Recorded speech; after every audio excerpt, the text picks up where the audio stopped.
Et salut les potos, c'est Julien.com, j'espère que vous allez bien. Alors je profite de mes vacances pour faire une petite vidéo tranquille, chill, particulièrement mise au point quand même, parce qu'il y a 2-3 sujets à aborder. Les sujets qu'on va aborder dans cette vidéo, c'est mon traitement médiatique, si on peut dire médiatique, mais effectivement il y a deux, trois choses à aborder, notamment concernant les commentaires. Alors complètement dissocié de la partie vidéo qui a buzzé, là on en est à 150 000 vues concernant les assurances, mais vraiment plutôt concernant mes journées circuit et ce type de vidéos-là, les vidéos bricolage également, qui sont sujettes à commentaires un peu compliqués de temps en temps. Premier point. Deuxième point, on va aborder l'exige. Troisième point, on va aborder l'Élise et sa préparation future. Et quatrième point, on va aborder le futur de la chaîne, parce que là on est quand même, vous l'avez remarqué, en plein dans un tournant.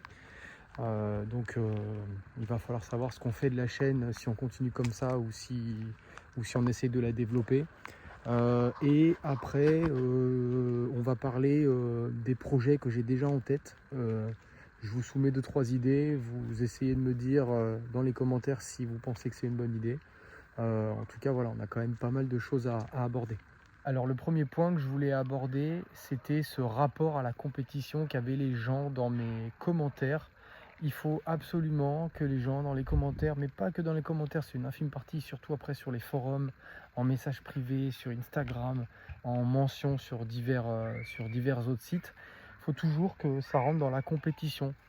Typiquement, on parle spécifiquement de la dernière vidéo, la Lotus Elise.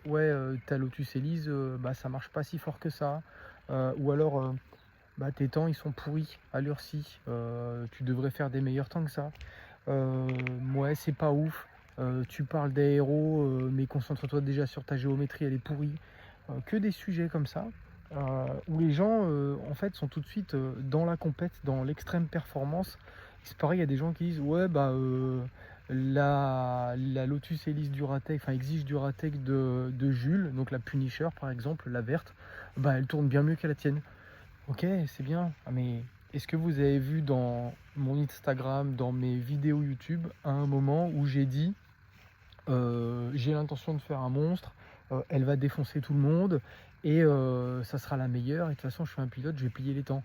Non, moi j'y suis allé sans objectif particulier, j'y suis pas allé dans l'optique de démontrer quelque chose ou de prouver quoi que ce soit. Je l'ai toujours expliqué que j'étais un pilote amateur, que j'avais un niveau totalement moyen, que j'avais très peu de skills particuliers.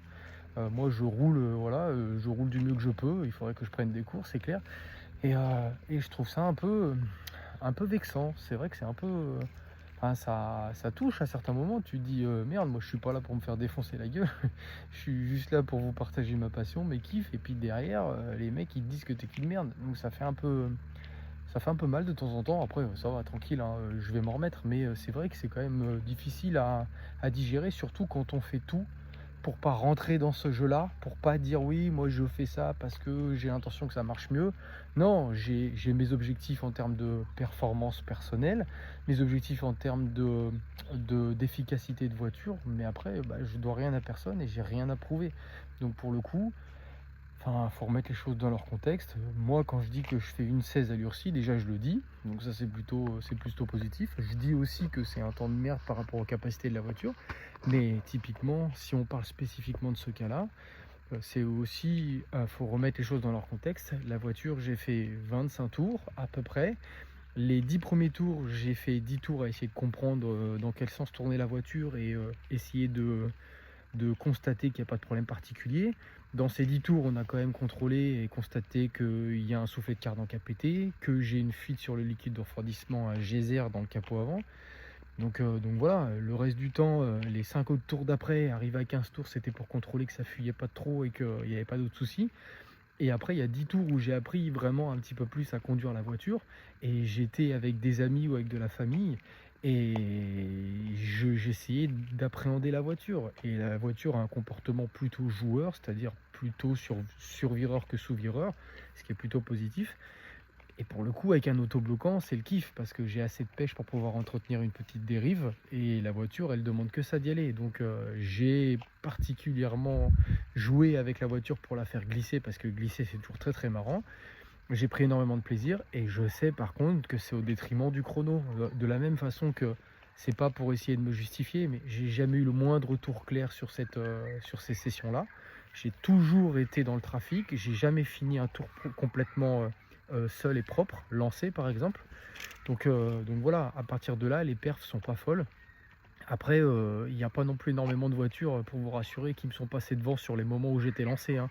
Donc ça prouve quand même que la voiture a un niveau de performance assez intéressant. Néanmoins, je sais que cette voiture, elle est parfaitement capable, à mon niveau à moi, avec mon skills à moi, de faire une 13 à l'urcie.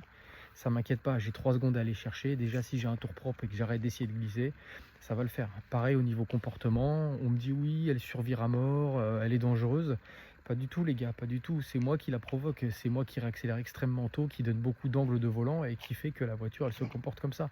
Mais pour le coup, si j'ai envie que la voiture, elle soit pété au sol, rivé au sol, tant que je dépasse pas les 160, 170 par exemple, la voiture elle bouge pas. C'est que vraiment dans les grandes paraboles, sur les grands appuis à haute vitesse, comme on a au bout de la ligne droite de l'Urcie, où là on sent qu'on manque d'aéro. Mais si j'ai envie qu'elle grippe, elle grippe. C'est juste que la voiture, avec la puissance qu'elle a et la légèreté qu'elle a, si on veut glisser, elle glisse quoi. Donc non, pour moi j'y ai réfléchi. J'ai essayé de faire un feedback et à mon ami de chez Shaft Racing concernant les suspensions et à Charles de Perfodem. Et pour l'instant, moi, je ne toucherai à rien à la voiture parce qu'elle est extrêmement neutre. Elle a une légère tendance, si on accentue, à survirer. Elle ne sous-vire pas du tout, elle inscrit super bien. Donc pour moi, c'est vraiment la voiture école parfaite. Elle se conduit super bien. Donc j'ai pas envie de commencer à dire oui, je voudrais un degré de plus de carrossage à l'arrière pour qu'il y ait plus de grippe de je sais pas quoi. Non, on n'en est pas là en fait, les gars. Donc la voiture, je vais l'appréhender, je vais essayer de la pousser un petit peu à ses limites en ayant un pilotage très propre et puis ça se passera bien. Et je pense que là, les 1.13 sont atteignables avec la configuration actuelle. Donc ça m'inquiète pas. Donc c'était vraiment le premier point. C'est vrai que, bon bah voilà, hein, ça, ça ramène toujours à ce qu'on constate d'habitude, hein, c'est que les réseaux sont violents. Voilà, c'est ça, faut quand même être préparé à ça. Mais je vous rassure, j'ai pas pour objectif de battre le record des minutes 09 de notre ami Jules. J'ai pas non plus pour objectif d'aller chercher un Ludomini qui tourne avec une S1 Ultralight de 200 chevaux, avec un rover qui tourne en 1.11 là-bas. J'ai pas pour objectif d'aller plus vite que ça. Oui, alors avec 250 chevaux actuels, je devrais tourner plus vite que tout le monde. Ok, très bien, mais bon bah il y a aussi un âne derrière le volant et ça on peut rien y faire. T'as beau avoir la voiture la plus rapide du monde, c'est pas qu'une histoire de voiture, et c'est une histoire de pilotage. Donc voilà, pour remettre un peu les choses dans leur contexte, moi je fais mon truc dans mon coin et j'ai rien à prouver à personne et surtout pas à des viewers quoi. Enfin, à la limite à des gens de ma famille, à des amis, ok, mais là non, là, vous avez juste rien à me dire quoi, parce que j'ai rien annoncé justement. Donc voilà pour le premier point je voulais vraiment faire un petit focus là-dessus parce que c'est toujours vexant quoi. Bon alors ça s'enchaîne avec un autre point pas cool, c'est le deuxième point et là c'est le point exige. Au moment où vous allez voir cette vidéo, je pense que vous avez déjà vu les annonces et en tout cas si vous me suivez sur Instagram vous avez bien vu que j'en ai parlé dans les stories. L'exige est en vente. Donc voilà, cette voiture je l'ai achetée parce que j'avais pas la Lotus Elise, un petit peu sur un coup de tête, parce que j'avais plus de voiture dans le garage qui roulait et ça commençait à me faire paniquer, donc il me fallait absolument une voiture. Je suis tombé amoureux de ce Motorsport Green qui est absolument incroyable. J'ai pas forcément fait une bonne affaire puisque je la vends moins cher que le prix que je l'ai acheté, sans compter l'import plus la carte grise. Donc là vraiment je prends vraiment une douille au niveau au niveau rentabilité du projet quoi. Mais bon voilà, c'était un achat impulsif, maintenant faut l'assumer. Donc ouais, la voiture elle est en vente. Pourquoi elle est en vente, sachant que j'arrête pas de dire que cette voiture est exceptionnelle. Oui, elle est exceptionnelle, ça c'est une certitude. Oui, elle me plaît par-dessus tout. Oui, si je pouvais toutes les garder, je les garderais toutes. Néanmoins, vous avez quand même constaté sur la chaîne que j'ai une certaine instabilité dans les voitures, c'est-à-dire que je change régulièrement. J'aime bien essayer plein de voitures et j'aime pas me figer sur une seule voiture. Bon là j'en ai deux actuellement. L'Hélice, c'est clair que là c'est pas du tout prévu de la vendre, il y a tellement de projets avec que je vais la garder. et puis tellement d'expérience à prendre avec cette voiture que je vais continuer comme ça. Par contre, l'Exige, ouais, faut que je m'en sépare pour des raisons purement financières. En fait, c'est pas plus compliqué que ça. Je suis pas pris à la gorge particulièrement, il n'y a pas de souci avec ça, mais j'ai des projets tout simplement. Les projets ils sont simples, il n'y a pas de grande surprise. J'ai pas pour objectif de racheter une autre voiture pour l'instant, en tout cas une autre voiture de ce calibre-là. Là, c'est plutôt investissement immobilier. Voilà, donc je vais essayer d'investir un petit peu plus dans la pierre, donc me libérer un petit peu ce cash pour pouvoir penser à mon avenir. Donc voilà, c'était quand même abusé d'avoir deux Lotus. C'est vrai que je vous ai quand même bassiné dans différentes vidéos sur le fait qu'il fallait pas non plus particulièrement se priver si on avait la capacité de rembourser des emprunts et des choses comme ça, de justement contractualiser des prêts pour pouvoir acheter les voitures qu'on aime. Moi, j'ai toujours une limite. Ma limite, comme je vous avais expliqué, c'est le crédit et non pas le leasing.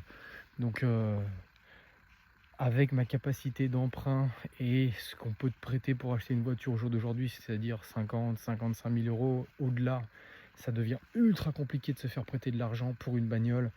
Bah, dans le coup, ça me met pas du tout à porter les voitures que j'aime, c'est-à-dire GT3 RS, GT4 RS, des grosses voitures comme ça, qui sont les seules voitures qui m'excitent en ce moment, parce que le reste non, ne m'intéresse pas. J'ai déjà eu un GT4, j'ai déjà eu une 350. Si c'est pour passer sur une 430, je passe sur la même voiture, mais plus puissante, peut-être un peu plus affûtée, mais ça reste la même voiture. C'est le même châssis, c'est le même comportement, donc ça m'intéresse pas particulièrement. La seule vraiment qui m'excite, c'est la GT4 RS, mais là on est sur des budgets à plus de 200 000. Et pour le coup, avec des crédits, c'est pas possible. Donc pour l'instant, pour moi, c'est inatteignable. La seule solution, comme je l'avais expliqué, c'est de passer par une LOA. Ça fait un gros apport, ça fait aussi derrière des grosses mensualités, mais c'est possible parce que c'est que finalement une espèce de location longue durée. Donc ça sera envisageable, mais c'est juste en dehors de ma morale et de mon concept de rentabilité de mes investissements automobiles. Moi, ça marche pas comme ça. Moi, dès que j'achète une voiture, je veux gagner de l'argent dessus ou je veux pas en perdre. Là, c'est une des premières fois que je vais perdre de l'argent, je pense, avec l'Exige. Et encore, si je prends mon temps pour la vendre, il y a un moyen que je m'en sorte à zéro. Mais moins les 2-3 pièces que je vais laisser dessus. Mais vraiment, c'est mon objectif. Donc ça colle pas du tout. Et je suis pas prêt à dilapider l'argent que j'ai et que je gagne au quotidien pour rembourser une location à la fin quelque chose qui est pas à moi. Donc ça, c'est pas possible. Donc voiture, c'est foutu. J'ai rien qui me plaît actuellement. Donc on va rester là. Par contre, j'ai quand même des projets intéressants, et notamment sur le point que je voulais aborder concernant l'avenir de la chaîne. Là, on est à un tournant. On voit bien que la chaîne fonctionne pas mal en ce moment. J'ai pris pas mal d'abonnés. Il y a pas mal de vues. Donc c'est plutôt intéressant. Même les petites vidéos annexes, elles font 3000, 4000, 5000 vues. C'est pas mal pour moi et pour Tom. Donc il y a une dynamique en ce moment, il y a des vues et c'est plutôt pas mal. Il y a 2-3 partenaires qui nous contactent, il y a nos partenaires actuels qui sont contents de travailler avec nous. Donc ça c'est plutôt plaisant. On commence gentiment à nous dire qu'on a quand même notre style à nous, donc ça peut être intéressant. Et puis là, les récentes expériences sur la propulsion YouTube, comment ça fonctionne. On a appris pas mal de choses ces dernières semaines et dans le coup, on a établi un petit peu une stratégie. Soit je continue de publier des petites vidéos à droite à gauche comme je fais actuellement et il n'y a pas d'ambition particulière avec YouTube, soit je mets un vrai coup de collier et je me lance plutôt intensément dedans et je vais avoir besoin d'argent parce que dans le coup j'ai des idées de projets pour vraiment faire des vidéos cool et pour faire des projets cool, parce que pour le coup le but c'est pas de faire des vidéos qui peuvent marcher. Le but du jeu, c'est de pouvoir se donner la possibilité de faire ce qu'on a toujours voulu faire et d'en faire une vidéo. Voilà, donc j'ai des idées moi dans ma tête, j'ai des choses qui nécessiteraient d'investir des voitures faites pour faire des conneries, des choses que j'aimerais faire depuis des années et des années sur des bagnoles, des projets comme ça. Mais pour le coup, il faut débloquer un budget pur parce que c'est du budget perdu. Et jusqu'à maintenant, avec ma stratégie d'investissement, j'avais pas forcément la volonté de le faire, ni les couilles de le faire tout simplement. Donc je me dis qu'en me libérant un peu de cash, je pourrais monter des projets vraiment plus cool et dans le coup refaire une série cool sur la chaîne qui pourrait potentiellement marcher au vu de notre expérience récente acquise sur, sur YouTube.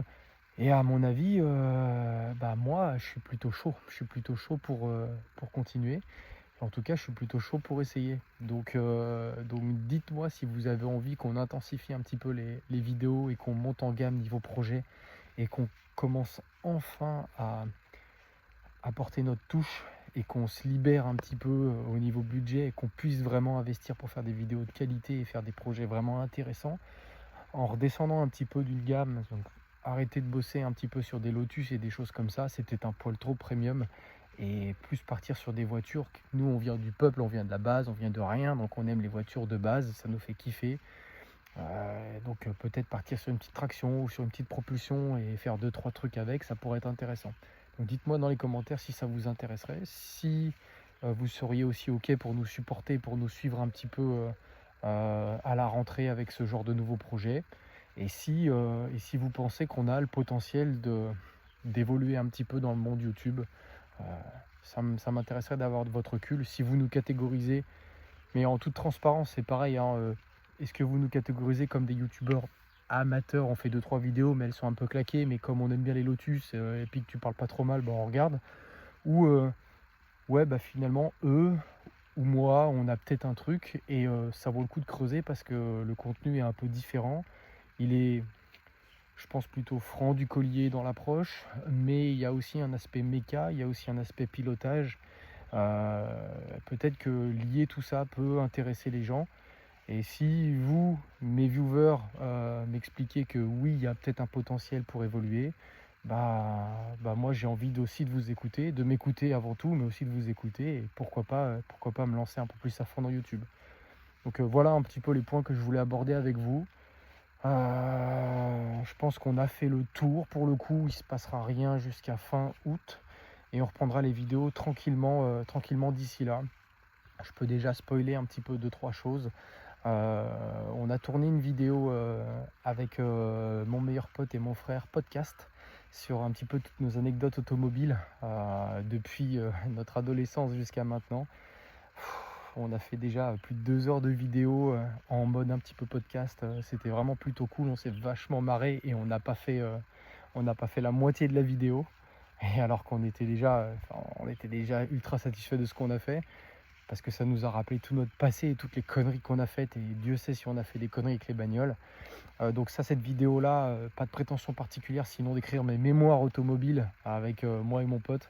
Donc ça sortira, je pense, en septembre. Et normalement, la partie 2, on devait faire la partie 1, c'est pour ça que je peux l'annoncer. La partie 2, normalement, se fera chez Shiftech. Donc il faut juste qu'on s'organise un petit peu pour pouvoir tourner là-bas. Mais normalement, on aurait dû tourner la partie 1 chez Shiftech déjà. Donc on va essayer de tout faire pour tourner la partie 2 là-bas. Et il y a encore des choses à dire. Deuxième point aussi, on va bosser cet hiver avec EMS Motorsport. Donc pour ceux qui ne savent pas qui c'est, ils sont connus pour faire les cartos de farine de blé. Voilà, donc eux ils sont du côté de l'Alsace là-bas. Je ne veux pas dire de conneries, mais ils sont vraiment côté Strasbourg et tout ça. Donc eux vont s'occuper de faire mon collecteur d'hélice sur mesure. Je verrai un petit peu ce que je peux leur confier d'autres comme projet en fonction de leurs compétences. Il faut que je discute avec eux pour savoir un petit peu ce qu'ils peuvent prendre en compte. Peut-être refaire la carto, changer les papillons d'admission sur l'hélice. En tout cas, avancer un petit peu sur le step 2 de l'hélice pour la rendre un petit peu plus performante. Ou en tout cas finir le projet jusqu'au bout.